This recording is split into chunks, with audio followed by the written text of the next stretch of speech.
नमस्कार. लेक्चर 12मध्ये तुमचं स्वागत आहे. आजच्या लेक्चरमध्ये आपण बघणार आहोत swing trading. Okay. Swing trading या गोष्टीचं आपण फक्त आधी उल्लेख केला आहे, पण त्याबद्दल डिटेलमध्ये समजलो नाही आहोत की स्विंग ट्रेडिंग म्हणजे काय. सेकंडली स्विंग ट्रेडिंग का करावं, स्विंग ट्रेडिंगचे फायदे काय आणि नुकसान तसं स्विंग ट्रेडिंगचं तेवढं नाही आहे, कारण इंट्राडेपेक्षा नक्कीच स्विंग ट्रेडिंग बरं. का बरं, कशासाठी बरं, ह्यासाठी स्विंग ट्रेडिंगचा मी एक पहिला टॉपिक घेतला आहे. ह्या पुढचा जो आपला लेक्चर असणार आहे तो आपण इंट्राडेवर बघणार आहोत. ओके. सो पहिलं तर समजून घ्या स्विंग ट्रेडिंग म्हणजे काय. What is swing trading.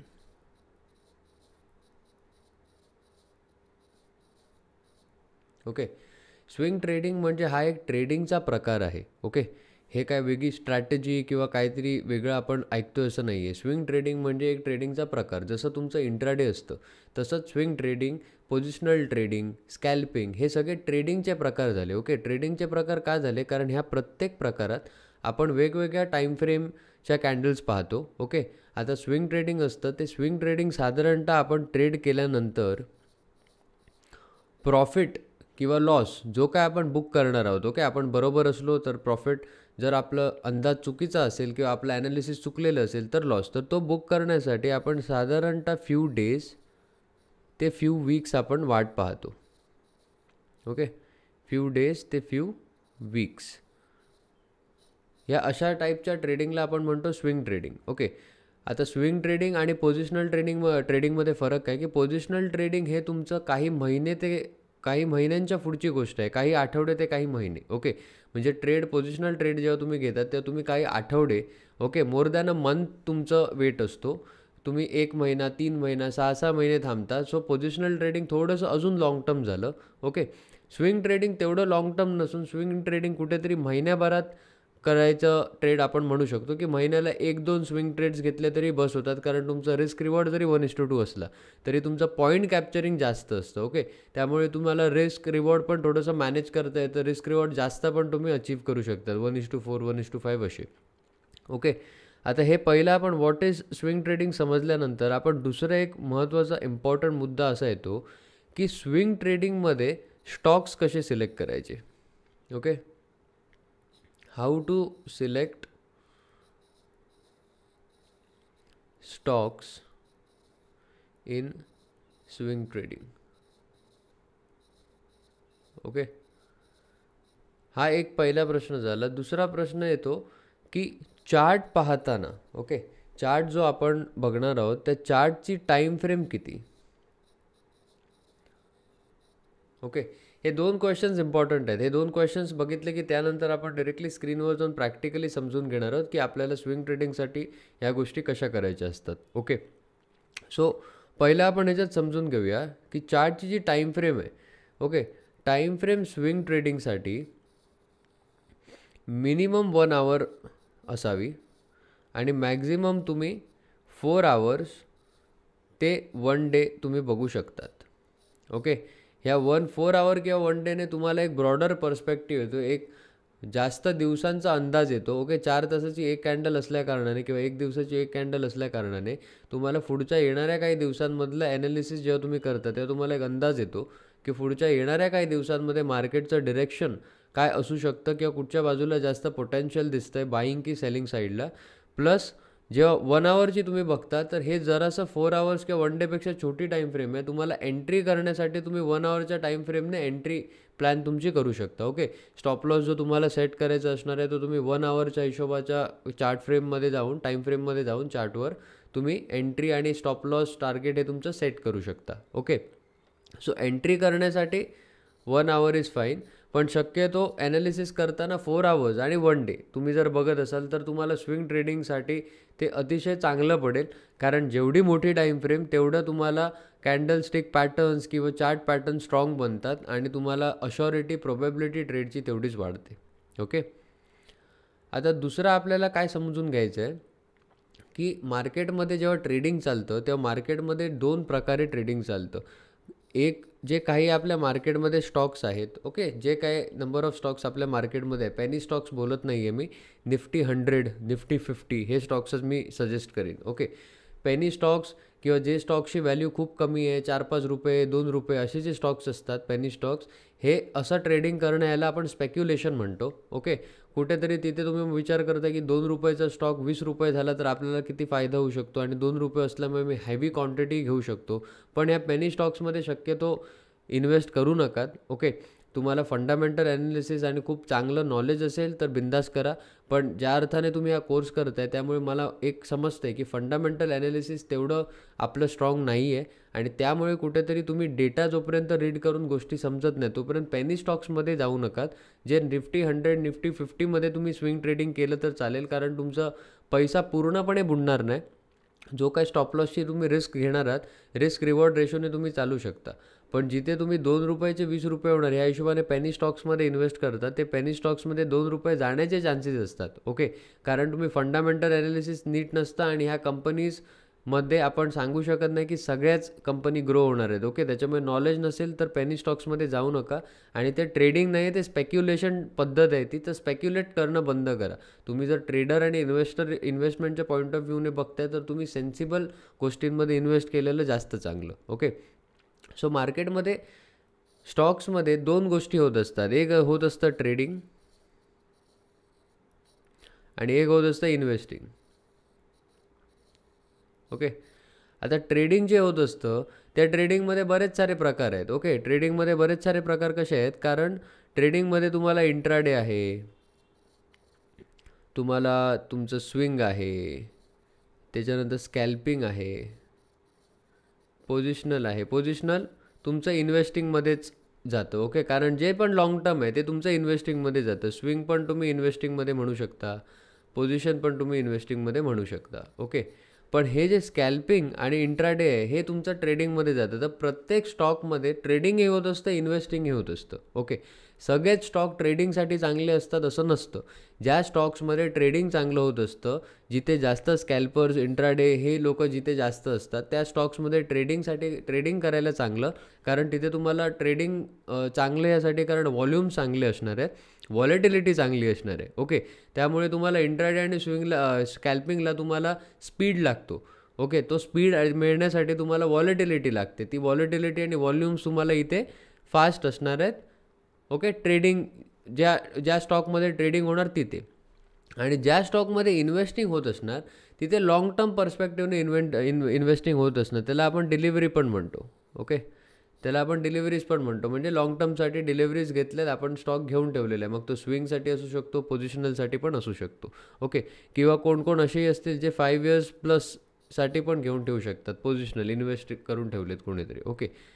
ह्याच्यात आपल्याला काय बघायचं, तर जिथे डिलिव्हरी कमी, ओके, जिथे डिलिव्हरी कमी तिथे ट्रेडिंग जास्त होते, म्हणजे ते स्टॉक्स तुम्हाला ट्रेडिंगसाठी चांगले आहेत, तुम्हाला ॲज अ ट्रेडर ट्रेडिंग करायचं आहे. पण स्विंग ट्रेडिंग जर करायचं असेल, ओके, स्विंग करायचं असेल तर स्विंग करताना कुठेतरी तुम्हाला अंदाज घेण्यासाठी हे डिलिव्हरीज जिथे जास्त होतात, ओके, ज्या स्टॉक्समध्ये डिलिव्हरीज जास्त होतात, जे स्टॉक्स इन्व्हेस्टमेंट पॉईंट ऑफ व्ह्यूने लाँग टर्मसाठी डिलिव्हरीज घेतले जातात त्या स्टॉक्समध्ये स्विंग करणं चांगलं, कारण तिथे एक तुम्हाला आयडिया येऊ शकते कशी, ते एक स्ट्रॅटेजी आहे, एक कुठेतरी एक सिस्टीम आहे जी मी तुमच्यासोबत आता शेअर करणार आहे. ओके. ज्यांना स्विंग करायचं असेल, इंडियन स्टॉक्समध्ये इंटरेस्टेड असाल तर नुसतं टाईम फ्रेम वाढवले की स्विंग ट्रेडिंग झालं नाही, त्याच्यात ही पण एक गोष्ट ॲड होते की तुम्हाला थोडासा डेटा रीड करायला आला पाहिजे. आज basics of the data reading जे तुम्हाला स्विंग ट्रेडिंगमध्ये हेल्प करू शकतं. ओके. नेहमीच करेल असं नाही, पण कुठेतरी एक एज देऊ शकतं, हेल्प करू शकतं, ते आज मी तुमच्यासोबत शेअर करणार आहे. ओके. सो आता वेळ न घालवता आपण हे ट्रेडिंग आणि डिलिव्हरी हे स्टॉक्स कसे शोधायचे, कसा डेटा रीड करायचा, हे आपण डिरेक्टली स्क्रीनवर जाऊन पाहूया. तर आता स्विंग ट्रेडिंग करताना पहिलं तर मी तुम्हाला चार्टचं सांगितलं होतं. ओके. चार्ट कोणता पण असो, जर तुम्हाला स्विंग थोडंसं तुम्हाला आपण म्हणतो की काही दिवस किंवा काही आठवड्यांसाठी जेव्हा कुठचा ट्रेड घ्यायचा असतो ते आपण 4 आवर्स किंवा आपण 1 डे, ओके, ह्या 2 टाईपचं आपण टाईम फ्रेम यूज करतो. 4 आवर्स पण तुम्ही करू शकता. आता उदाहरण म्हणून जर आपण इथे बघितलं तर 4 आवर्सची टाईम फ्रेममधल्या कॅन्डल्स तुम्ही जर बघाल तर थोडंसं इथे अश्युरिटी, कन्फर्मेशन जरा जास्त असतं. कुठच्याही स्टॉकचं बघू शकतात. आपण रिलायन्सचं एक एक्झाम्पल घेऊ शकतो. ओके. हे बघा. मी इथे 4 आवर्समध्ये हा सपोर्ट ड्रॉ करून ठेवला होता. बघताय तुम्ही मार्केट तिथेच त्याच सपोर्टला रिएक्ट झालं आणि तिथनं त्याच्यानंतर आपल्याला खूप चांगलं एक रॅली मिळते. ओके.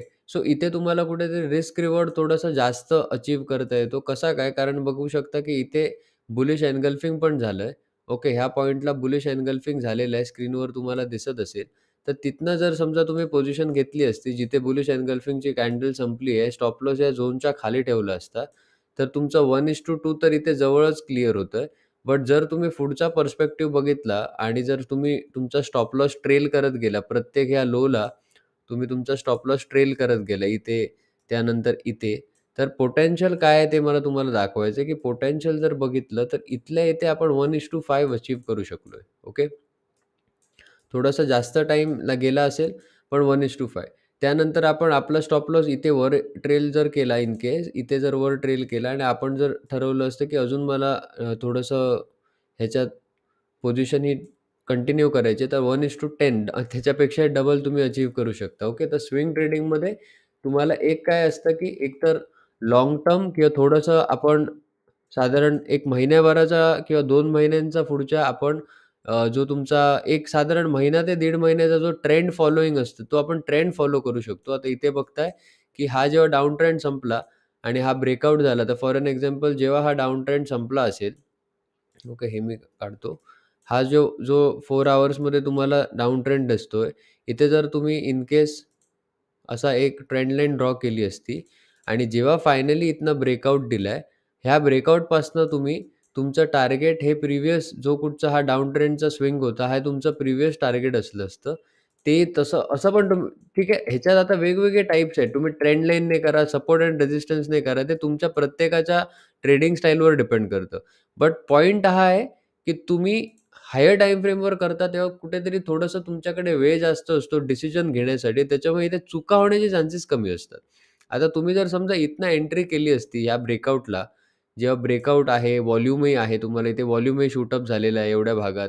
हा ब्रेकआउट जेव्हा झालाय, तेव्हा तुम्ही जर बेसिक जिथनं ही ट्रेंड लाईन ड्रॉ केली होती, तेवढा जरी टार्गेट तुम्ही विचार करून चालला असता, तरी तुम्ही 1:6 5.97 ऑलमोस्ट 1:6 तुम्ही अचीव्ह केलेलं आहे. तुम्हाला काय करायचं नाही. स्विंग ट्रेडिंगमध्ये एक काय होतं, की तुम्हाला फक्त एकदा ट्रेड घ्यायचा आहे आणि त्याच्यानंतर तो कॅरी फॉरवर्ड म्हणजे स्टॉप लॉस ट्रेल करत यायचा आहे. तुम्हाला रोज ट्रेड घ्यायची गरज नाहीये. ओके. जोपर्यंत हा ट्रेड संपत नाही. आता हा ट्रेड संपायला साधारण किती दिवस लागले? ट्रेड घेतल्यापासून प्रॉफिट बुक होईपर्यंत 89 डेज लागलेत. ओके. स्क्रीनवर तुम्हाला दिसतंय 89 डेज लागलेत. म्हणजे ऑलमोस्ट तुम्ही पकडा, की एक साधारण 3 महिने आपल्याला लागलेत. ओके. सो 3 महिन्यांसाठी तुम्हाला परत-परत ट्रेडमध्ये घुसायचं नाहीये. एकदाच तुम्ही इन्व्हेस्ट करू शकता. चांगली इन्व्हेस्टमेंट केली, रिस्क रिवॉर्ड मॅनेज केला 1:5 म्हणजे उदाहरण म्हणून जर ₹10,000 तुमची रिस्क असली असती ह्या ट्रेडमध्ये, तर तुम्ही 50,000 कमवले असते. ओके. सो इन्व्हेस्टमेंटवर डिपेंड करतं आणि स्विंग ट्रेडिंग साधारण अशा टाइपमध्ये होतं. ओके. चार्ट पॅटर्न्स तुमचं कॅन्डलस्टिक पॅटर्न्स स्विंग ट्रेडिंगमध्ये काम करतात आणि उलटं जास्त प्रोबॅबिलिटीने काम करतात. ओके. कारण इथे तुम्हाला कुठेतरी फेकआउट-बिकआउट ह्याच्यापासून थोडा बचाव होतो स्विंग ट्रेडिंग. कारण इथे लाँग आपण हायर टाईम फ्रेम्स बघत असतो. एंट्री घ्यायला तुम्ही 1 हॉवरची टाईम फ्रेम वापरू शकता. ओके. आता फॉर एन एक्झाम्पल समजा मगाचचंच एक्झाम्पल आपण जे बघितलं, की हा जर आपण डाउन ट्रेंड मार्क केला असता, एक ट्रेंड लाईन ड्रॉ केली असती छान इथे, ही अशी ट्रेंड लाईन ड्रॉ केली. ओके. आता हा इथे जेव्हा ब्रेकआउट झालेला आहे, इथे तुम्ही बघताय की व्हॉल्यूम श्रिंक झाले. ते दिसतायत व्हॉल्यूम इथे श्रिंक झालेले आहेत. इथे खाली गेलेत ह्या ब्रेकआउटच्या कॅन्डलला. ओके. त्यामुळे इथे कुठेतरी समजायचं की हा फेकआउट आहे. ओके. किंवा इथे जरी तुम्ही एंट्री केली असती, तरी पण तुम्हाला एवढं टेन्शन नव्हतं. कारण तुम्ही इथे स्टॉप लॉस तुमचा खूप टाईट असला असता. त्याच्यामुळे थोडंसं तुम्हाला इथे पण सेफ थोडं चाललं पाहिजे. आता ह्या कॅन्डलने इथे ब्रेकआउट दिला 31 मार्चची 9:15ची कॅन्डल. ओके. तर आपण आता 1 हॉवरमध्ये एंट्री कशी करणार हे समजून घ्या. 31 मार्च आपल्याला ते दिसतंय का बघूया. एवढ्या मागे आपण चाललोय ते. ओके, दिसतंय. सो जर इथे तुम्ही बघाल तर 1 तासाच्या टाईम फ्रेममध्ये तुम्हाला इथे एंट्री घेण्यासाठी व्यवस्थित टाईम मिळतो. ओके. अगेन ह्याचा लो स्टॉप लॉस झाला. तुमचा ह्या कॅन्डलचा हाय जी ब्रेकआउट इथे दिलेलं आहे ह्या कॅन्डलचा आहे. नाहीतर 4 हॉवरमध्ये तुम्ही इथनं एंट्री घेणार. ओके. इथे तुम्हाला इथनं घ्यायची मुभा आहे कारण इथे व्हॉल्यूम पण आलेलं आहे. इथे व्हॉल्यूम्सही तुम्हाला दिसतायत. ओके. व्हॉल्यूमही शूट झालेले आहेत. सो असं तुम्ही थोडंसं विचार करून, व्यवस्थित गोष्टी समजून जेव्हा ट्रेड करणार, जेव्हा ट्रेडिंग करणार, तेव्हा तुम्हाला कुठेतरी ती एज मिळणार. पैसे कमवायचे कसे हे तुम्हाला हळू समजत जाणार. ओके. आता एक तर टाईम फ्रेम आपण बघितलं. सगळ्या स्टॉक्समध्ये सेम आहे. टाईम फ्रेम तुम्ही 4 अवर्स आणि डेली चेक करा आणि एंट्री घेताना 1 अवरमध्ये येऊन एंट्री घ्या. म्हणजे तुम्हाला एंट्री आणि स्टॉप लॉस लावायला बरं पडेल. ओके. आता आपण नेक्स्ट बघूया, की आपल्याला आता जे चेक करायचं आहे, की स्टॉक आता समजा रिलायन्सच आपण एक्झाम्पल घेतलं, तर रिलायन्स ट्रेडिंग स्टॉक आहे, की इन्व्हेस्टमेंट स्टॉक आहे, हे आपण कसं चेक करणार? ओके. तर सिम्पली Googleवर जायचं. Googleवर जाऊन टाइप करायचं NSE delivery data. Okay. NSE delivery data तुम्ही टाकलात, की पहिलाच एक तुम्हाला सर्च येणार सिक्युरिटी वाईज आर्काइव्ह्ज इक्विटीज असा. ओके. हा तुम्हाला ह्याच्यावर क्लिक केलात, की तुम्हाला NSEची ऑफिशियल वेबसाईट ओपन होणार. ओके. ही NSEची नवीन वेबसाईट आहे. ही नवीन वेबसाईट NSEची ओपन होईल. तिथे तुम्हाला इथे दिसतंय टाइपमध्ये security wise price volume and deliverable position data हे आपल्याला सिलेक्ट करायचं आहे. ओके. हे सिलेक्ट केलात, की खाली इथे तुम्हाला टाईम रेंज आहे. सॉरी. खाली इथे तुम्हाला टाईम रेंज आहे. 1 डे, 1 वीक, 1 मंथ. ओके. जे काय. आता इथे आपल्याला सिम्बॉल आहे. ह्या सिम्बॉलच्या इथे आपल्याला त्या स्टॉकचं नाव टाकायचं आहे. आता उदाहरणार्थ आपण रिलायन्स आपल्याला बघायचं आहे. ओके. रिलायन्स इंडस्ट्रीज लिमिटेड पहिलं आपलं आहे, सिलेक्ट केलं. आता 1 वीक सिलेक्ट केलंय आपण. तर आपल्याला इथे काय दिसतंय? पहिलं आपण 1 डेचं बघूया. ओके. आता 1 डेमध्ये आपल्याला काय दिसतंय? सिम्बॉलचं नाव, सीरीज म्हणजे कुठचा टाइप आहे, इक्विटी आहे हे, इक्विटी मार्केट आहे, इक्विटी स्टॉक आहे. डेट, आजची डेट. ओके. प्रिव्हियस क्लोज कितीला झालेला, ओपन प्राईस त्याची किती होती, म्हणजे ओपन प्राईस जास्त होती, म्हणजे हा स्टॉक पडलाय 2555 ला ओपन झालेला, 2549 ला क्लोज झालाय. ओके. म्हणजे स्टॉक हा खाली आली आहे प्राईस. त्याच्यानंतर हाय प्राईस किती केलेली, लो प्राईस किती केलेली. ओके. लास्ट प्राईस किती होती त्याच्या आदल्या दिवशी, क्लोजिंग प्राईस किती होती त्याच्या आदल्या दिवशी. व्हीवॅम्प हा एक व्हॉल्यूम वेटेड ॲव्हरेज आहे तुम्हाला. व्हॉल्यूम वेटेड ॲव्हरेजमध्ये किती काय चालू आहे. टोटल ट्रेडेड क्वांटिटी आपल्याला सगळ्यात इम्पॉर्टंट आहे. ओके. ह्या तारखेला 1 तारखेला टोटल ट्रेडेड क्वांटिटी, टोटल जे काही ट्रेडिंग झालंय, बायिंग झालंय, सेलिंग झालं, जे काय झालं त्याची क्वांटिटी आपल्याला इथे दिसते. 47,68,316. ओके. 47,68,316 टोटल ट्रेडेड क्वांटिटी होती 1 तारखेची. दुसरा इम्पॉर्टंट, मोस्ट इम्पॉर्टंट आपल्याला दुसरा टॉपिक आहे, हे टर्नओव्हर नंबर ऑफ ट्रेड सोडून द्या. Deliverable quantity. Okay. Deliverable quantity म्हणजे रिलायन्सच्या स्टॉकची किती क्वांटिटीमध्ये डिलिव्हरी झाली आहे. डिलिव्हरी झाली आहे म्हणजे एकतर ती स्विंगमध्ये झाली आहे किंवा ती लाँग टर्ममध्ये झाली आहे. Okay. So 47,00,000 total traded quantity होती. त्याच्यातली 31,78,513 ही डिलिव्हर झाली आहे. म्हणजे delivery quantity to traded quantity बघाल तर 66.66 तुमचं डिलिव्हरी क्वांटिटी झालेली आहे. आउट ऑफ 100 66% डिलिव्हरी झाली आहे. म्हणजे हा स्टॉक तुम्हाला ट्रेडिंगसाठी नाही, हा स्टॉक तुम्हाला स्विंग ट्रेडिंगसाठी किंवा लाँग टर्म इन्व्हेस्टमेंटसाठी चांगला आहे. ओके. कारण इथे डिलिव्हरी चांगली होते. ओके. आणि साधारणतः एक 40% वर किंवा 30% वर जर तुम्ही बघाल डिलिव्हरी, तर तो स्टॉकमध्ये थोडंसं तुम्ही ट्रेडिंग करणं टाळा. ओके. कारण तिथले मूव्हज तुमचा स्टॉप लॉस हिट करणार. कारण ते लाँग टर्मसाठी घेतलेले आहेत. त्याच्यामुळे लाँग टर्मवाल्यांचे स्टॉप लॉस मोठे असतात. इंट्राडेवाल्यांना ते मध्येच तुमचा स्टॉप लॉस हंटिंग होऊन तुमचं खाऊन टाकणार. ओके. त्यामुळे हे एक चेक करायचं. आता इथे उपयोग ह्याचा तुम्हाला कसा होऊ शकतो? आता समजा तुम्ही स्विंग करताय. फॉर एन एक्झाम्पल तुम्हाला इन्व्हेस्ट करायचं आहे आणि तुम्हाला अंदाज घ्यायचा आहे, की पुढच्या काही दिवसांमध्ये या स्टॉकची प्राईस वाढणार आहे की नाही? हे कसं समजायचं? तर 1 वीकचा जर तुम्ही डेटा बघितलात, okay. Similarly 1 month, 3 month, 6 month तुम्ही बघू शकता. ओके. बघा 3 मंथ्समध्ये दिसणार. प्रत्येक दिवसाचं दिसतं. 1 वीकमध्ये जर बघाल, तर तुम्हाला दिसेल 26 जुलैला टोटल ट्रेडेड क्वांटिटी होती 64 लॅक्स. डिलिव्हरेबल क्वांटिटी होती 32 लॅक्स. म्हणजे अगेन 50% डिलिव्हरी झाली आहे या स्टॉकची. ओके. 50% डिलिव्हरी झाली आहे. त्याच्या आधी एक बघू शकतात, की प्राईस, ओके. क्लोजिंग प्राईस जर बघितली, तर ह्या प्रिव्हियस क्लोज, ओके. इथे क्लोजिंग प्राईस बघा. प्रिव्हियस क्लोजपासनं ही क्लोजिंग प्राईस ह्या दिवसाची आहे आणि ही त्याच्या आदल्या दिवशीची आहे. ओके. जर क्लोजिंग प्राईस बघितली, तर क्लोजिंग प्राईस तुमची 2526 आहे. ओके. प्रिव्हियस क्लोजपेक्षा 2526 ही जास्तच आहे, राइट? त्यानंतर दुसऱ्या दिवशी आपण बघतोय, की इथे कुठेतरी ट्रेडेड क्वांटिटी वाढली. ओके. ट्रेडेड क्वांटिटी इथे वाढलेली आहे.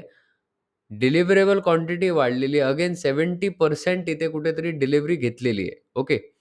सो असं जेव्हा वाढत जातं, जेव्हा तुम्हाला ट्रेडेड क्वांटिटी वाढते, डिलिव्हरी क्वांटिटी वाढते, डिलिव्हरी पर्सेंटेज वाढते, तेव्हा हा स्टॉक 1 ते 2 दिवस पुढचे वाढू शकतो आणि त्यानंतर परत स्लो डाउन होऊन कमी पण होऊ शकतो. ओके. दोन्ही सिनारिओज लक्षात घ्यायचे. पण आता इथे तुम्हाला दिसलं, की ओके आदल्या दिवशीपेक्षा इथे 70% डिलिव्हरी झालेली आहे. आता मी BTST करू शकलो असतो इथे. Okay. Buy today sell tomorrow. कसं? की मी 27 जुलैला ओके. 27th ऑफ जुलैला जर समजा मी हा स्टॉक घेतला असता, त्याची प्राईस ओपन झालेली 2534 ओके. 2534 ला आणि जर आपण पुढे चेक केलं, की ह्याची नेक्स्ट डे क्लोजिंग प्राईस किती झालेली आहे, तर 2527 म्हणजे इथे आपल्याला लॉस होऊ शकला असता. ओके. दरवेळेस तुम्ही हा डेटा रीड करणार, प्रॉफिट होणार आहे असं नाहीये. ओके. नेहमीच होईल असं नाही. पण आता तुम्ही ह्याच्यात थोडंसं आधी जर गेला असता, 1 मंथमध्ये जर आपण गेलो असतो. आता डेट समजा ओके. इथे आपल्याला लास्ट डेट होती 26th ऑफ जुलै.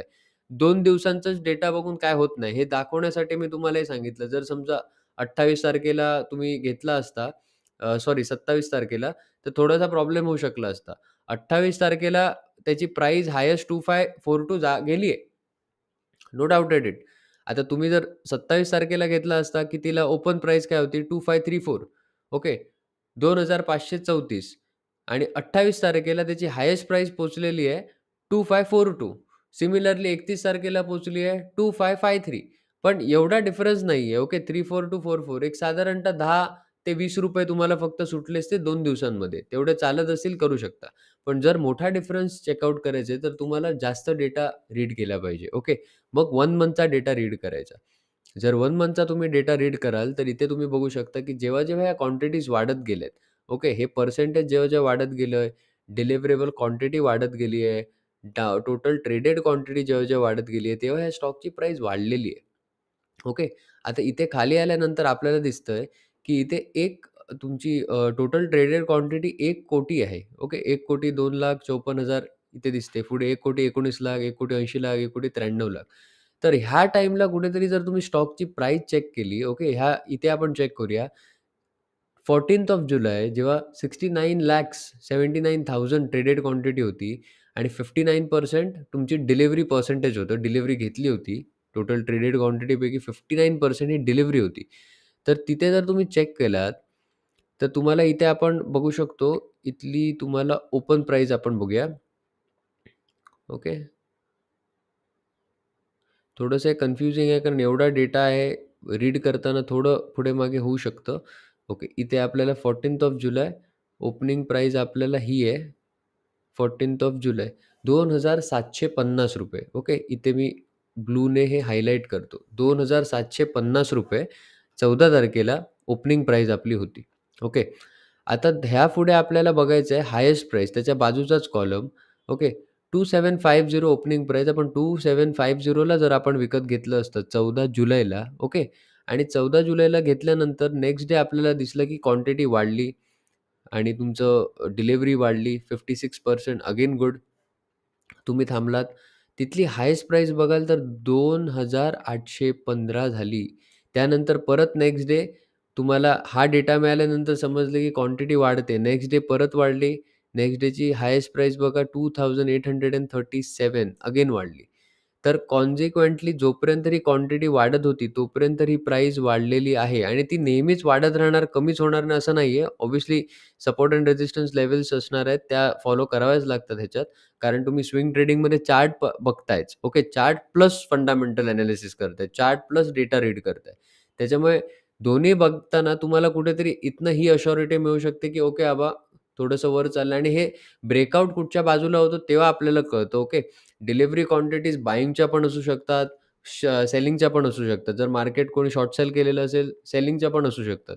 ब्रेकआउट तुमचा जो काही पॅटर्न बनणार आहे रिलायन्सच्या चार्टमध्ये जो काय पॅटर्न आता इथनं समजा आपण बघूया, की 31 मार्च ओके. 31 मार्चला इथनं हा ब्रेकआउट दिलेला आहे. ओके. तर आपण इथे 31 मार्चचा आपण डायरेक्टली डेटा बघूया. म्हणजे आपल्या जरा मला तुम्हाला अजून ब्रीफली एक्सप्लेन करता येईल.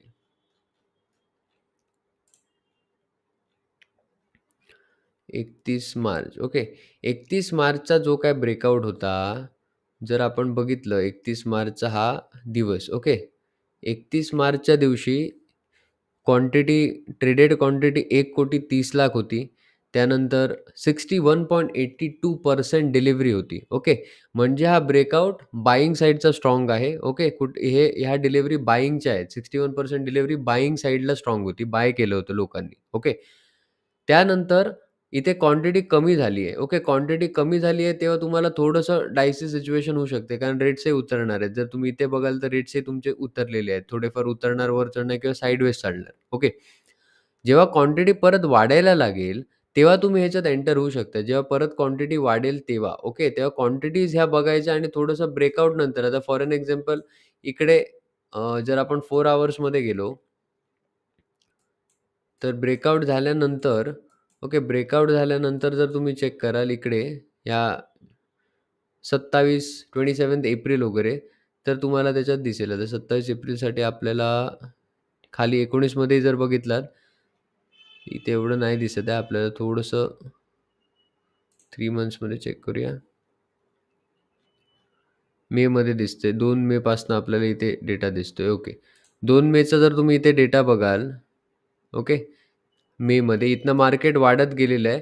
तेव्हा तुम्हाला क्वांटिटीज मध्ये-मध्ये जेव्हा वाढल्या आहेत, तेव्हा तुम्हाला ते कन्फर्मेशन एक मिळत जातं. डिलिव्हरी पर्सेंटेज जोपर्यंत कमी होत नाही, तोपर्यंत प्राईस ही बायिंगला ब्रेकआउट झालाय. सेकंडली डिलिव्हरीचं पर्सेंटेज कमी होत नाही, म्हणजे लोकं लाँग आहेत. लोकं लाँग टर्मसाठी घेऊन बसलेले आहेत. स्विंग घेऊन बसलेत, पोझिशन घेऊन बसलेत. त्यामुळे प्राईस डेली तुमची जी काही इंट्राडेमध्ये किंवा तुमची शॉर्ट टर्मसाठी फ्लक्च्युएट होईल, पण लाँग टर्मसाठी प्राईस वाढणारच आहे. ओके. या सगळ्या कन्सेप्टचा सिनारिओ हा आहे, की शॉर्ट टर्ममध्ये प्राईस थोडी फ्लक्च्युएट होईल, कमी होईल. पण लाँग टर्ममध्ये प्राईस वाढणार आहे, कारण तुम्हाला 4 हॉवरमध्ये ब्रेकआउट अप्पर साइडला मिळाला आहे. ब्रेकआउट मिळाला आहे. बायिंग साइड स्ट्राँग झालेली आहे. ओके. बायिंग साइडला व्हॉल्यूम्स आलेले आहेत.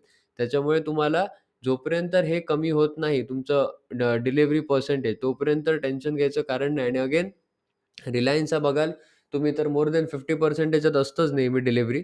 त्याच्यामुळे हा कुठचातरी ट्रेडिंगचा स्टॉक नाहीये. हा तुम्हाला पोझिशनलचा स्टॉक आहे. ओके. हा तुम्हाला डिलिव्हरीचा स्टॉक आहे. त्याच्यामुळे हा डिफरन्स एक तुम्ही चेक करण्यासाठी हे वेगवेगळे एक्झाम्पल्स बघू शकता. इथे तुम्ही वेगवेगळ्या कंपनीजची पण नावं टाकू शकता. आता आपण समजा टाकलं ONGC. Okay, oil end natural gas corporation. इथे तुम्ही बघाल डिलिव्हरी 48%, 51, 58 जे काय 50% पेक्षा जास्तच आहे. ओके. त्याच्यामुळे हे सगळे मेजर स्टॉक्स आहेत. हे स्टॉक्स बघायचे आणि ह्याच्यात शक्यतो डिलिव्हरी लोकं घेत असतात, स्विंग करत असतात. त्याच्यामुळे हे स्टॉक्स तुम्हाला स्विंगसाठी चांगले आहेत. पण ट्रेडिंगसाठी हे स्टॉक जरासे टाळावे तुम्ही. ओके. अडाणी जर आपण बघितला, तर इथे तुम्हाला हा ट्रेडिंग स्टॉक आहे. ओके. ह्याचा आता तुम्हाला अडाणी एंटरप्राइजेसमध्ये बघाल तर तुम्हाला डेली डिलिव्हरी 21%, 16%, 17%, 15%. ओके. एवढी कमी आहे. आता रिसेंटली 1 डेची जरी आपण बघितली 19.61%. ओके. बिकॉज इथे टोटल ट्रेडेड क्वांटिटी जास्त आहे. डिलिव्हरीजची फक्त 3,00,000 आहे. 15,75,000 ट्रेड झालाय. सो हे स्टॉक्स तुम्हाला ट्रेडिंगसाठी चांगले आहेत. ओके. त्यामुळे आपण इंट्राडे पुढे बघणारच आहोत कॉन्सेप्ट, पण तुम्हाला आता स्टॉक्स कसा सिलेक्ट करायचा हे समजवण्यासाठी मी एक्झाम्पल दिलं होतं. तुम्हाला जर समजा इंट्राडे करायचं असेल, तर ट्रेडिंग ज्याच्यात जास्त होतं, ज्याच्यात डिलिव्हरी कमी असते, ते स्टॉक सिलेक्ट करा. स्विंग करायचं असेल, लाँग टर्म करायचं असेल, तर ज्यात डिलिव्हरी जास्त होतात, ते स्टॉक सिलेक्ट करा. ब्रेकआउट झाल्यानंतर ज्या साइडला ब्रेकआउट होतोय ती साइड स्ट्राँग आणि त्या साइडचे जोपर्यंत डिलिव्हरी वाढत चालल्या, तोपर्यंत तुम्ही तिथे लाँग राहू शकता. Okay. So once again video समजला असेल, नसेल तर परत एकदा बघा, दोनदा बघा. तुमच्याकडे ती चॉईस आहे बिकॉज ह्या कॉन्सेप्ट समजणं गरजेचं आहे. कॉन्सेप्ट समजल्यानंतरच तुम्ही व्यवस्थित स्किल्स डेव्हलप करूनच पैसे कमवू शकता. Okay. So thank so much for watching this video. भेटूया नेक्स्ट लेक्चरमध्ये.